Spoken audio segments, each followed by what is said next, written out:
Pour ce compte rendu de trading du 26 au 30 avril 2021, compte rendu numéro 17 que nous allons faire ensemble. Alors pour commencer, on s'abonne, on clique sur la petite cloche pour être prévenu des prises d'antenne.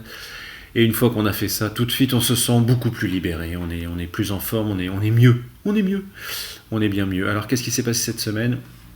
Et bien comme on peut le voir, pas mal de volatilité. Et comme disait l'autre, la volatilité, c'est comme Seb, c'est bien. Alors, les résultats pour la semaine, 730 euros pour 33 000 de capital. On est à 2,5%, un truc comme ça.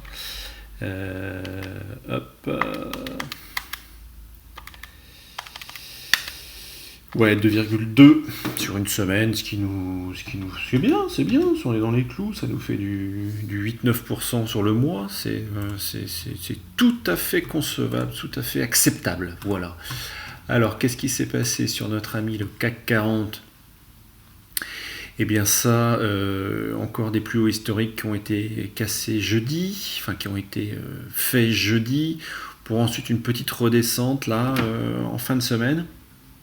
Les indices ne montent pas jusqu'au ciel, pourtant on n'en est pas loin. Est-ce qu'il va y avoir une petite correction de 5 à 10%, comme tous les analystes sont d'accord pour le dire, et en général quand il y a un consensus, ça n'arrive jamais.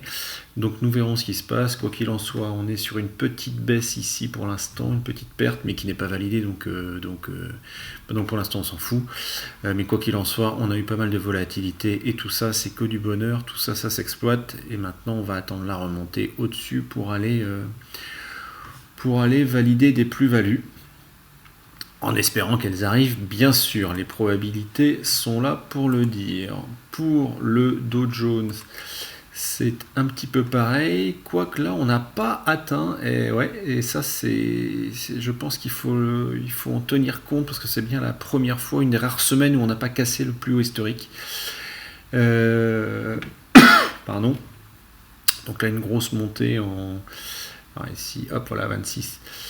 Plutôt une petite montée en début de semaine, une descente en milieu de semaine, une remontée, donc tout ça s'exploite à fond, hein, c'est quand même assez pratique. Pour revenir sur donc une petite baisse sur la semaine, hein, mais là on a tendance à stagner un peu, petite baisse stagnante, donc ça c'est pareil, en cours, en position, une petite baisse qu'on pourra encore moyenner si ça continue à descendre un petit peu.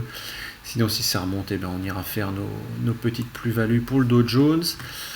Pour le S&P, c'est pareil. De toute façon, Dow Jones, S&P, c'est souvent bonnet blanc et blanc bonnet. Un début de semaine assez stagnant. Ce qui s'est passé cette semaine aussi, il est important de rappeler, c'est que mercredi, il y avait la Banque fédérale américaine, les taux, qui n'ont bien sûr pas changé, mais ça crée, on voit ici cette petite mèche là, ça crée de la volatilité, clac, qui a d'ailleurs été exploitée, hein. Une validation de sortie de position positive et une re-rentrée en position dans la foulée, tout ça dans la même demi-heure, parce que l'annonce de ces taux, même si rien ne se passe, crée de la volatilité. Donc sur ce, c'est remonté. Pour une redescente et une remontée, ce qui permet, tout ça c'est que du bonheur, hein. Ça, ces trucs là c'est que du bonheur, ça permet de valider des passes en retrait, comme on dit, des rachats sur repli, pour là encore une redescente en fin de semaine, une petite respiration avec une petite perte en cours. Et bien on verra ce que ça donne pour la semaine prochaine, la semaine suivante. Et enfin, notre ami le Nasdaq qui a fait exactement la même chose, mais avec plus de volatilité. Donc ça c'est pareil, tout ça s'exploite. Ici, là, ici, et on va attendre que donc toujours petite baisse en cours, mais cette fois il n'y a qu'un lot. On va attendre la validation la semaine prochaine pour pouvoir sortir de position. Je l'espère dans de bonnes conditions. Là par contre ici pour le Nasdaq, on a encore cassé les plus hauts historiques. Jeudi, donc le lendemain de l'annonce des taux de la Fed qui n'ont pas bougé. Alors la semaine prochaine, J'avais prévu que cette semaine ça devrait continuer à monter, ça n'a pas monté beaucoup, ça a tendance à stagner, hein. Même si on a quand même battu quelques records historiques sur le Standard & Poor's et sur le Nasdaq. Le Dow Jones est resté assez calme, il est resté assez en retrait, c'est un petit peu mou au niveau du Dow Jones. Et le CAC lui est monté, redescendu, bon, pépère, hein, le CAC toujours, hein, mais bon. Donc on va voir ce que ça donne la semaine prochaine. On est en position sur tous les indices. On est en négatif sur tous les indices pour l'instant, ce qui n'est pas grave du tout, ce qui est le jeu en termes de probabilité. Donc à suivre pour la semaine prochaine pour voir ce qu'il en est. On a validé la fin du mois. Alors il est intéressant d'aller voir les résultats du mois en cours, parce qu'il y a eu quand même le mois en cours. Alors le mois en cours est à 0, voilà, le mois précédent. Est-ce que les conneries ont été récupérées? Donc ça, je rappelle que ça, c'est de la validation d'options. Quand on achète une assurance, l'assurance on la paye. Là en l'occurrence elle a coûté cher, l'assurance. Mais ce qui a permis de récupérer en fait pas tout à fait les gains qu'on avait en milieu de mois là, mais pas loin quand même. Donc on est sur un mois, on n'est pas à 10%, hein.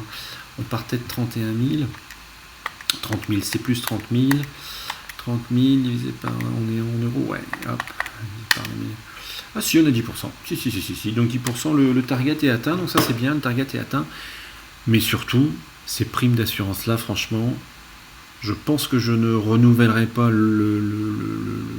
la chose, parce que sinon c'était 20% de résultat tout simplement sur le mois, hein, 2 fois 3000, parce que là on voit qu'on était à 3002, grosse perte de 2000, plus de 2000, les 2000 de récupérer, donc on aurait été à 5, il fait 17-18% sur le mois, donc là c'était vraiment bien, là c'était vraiment au-dessus du lot. Mais bon, le target étant de 10%, 91 transactions sur une vingtaine de séances, ce qui nous fait combien d'interventions par jour? Entre 4 et 5 interventions par jour, ça va, c'est bien. C'est bien, ça permet de faire des choses autour. Donc non, un bon mois. Et ça, là, ça c'est fini, ça. Je ferai plus. Je pense pas. Ça coûte vraiment trop cher. Voilà. Donc les petits gars de la côte, il me reste à vous souhaiter une bonne semaine. Faites très attention en tradant. Je vous rappelle qu'il est obligatoire de s'abonner, de cliquer sur la petite cloche pour être prévenu des petites prises d'antenne en semaine éventuelle. Et puis sur ce, je vous dis à la semaine prochaine. Bye bye.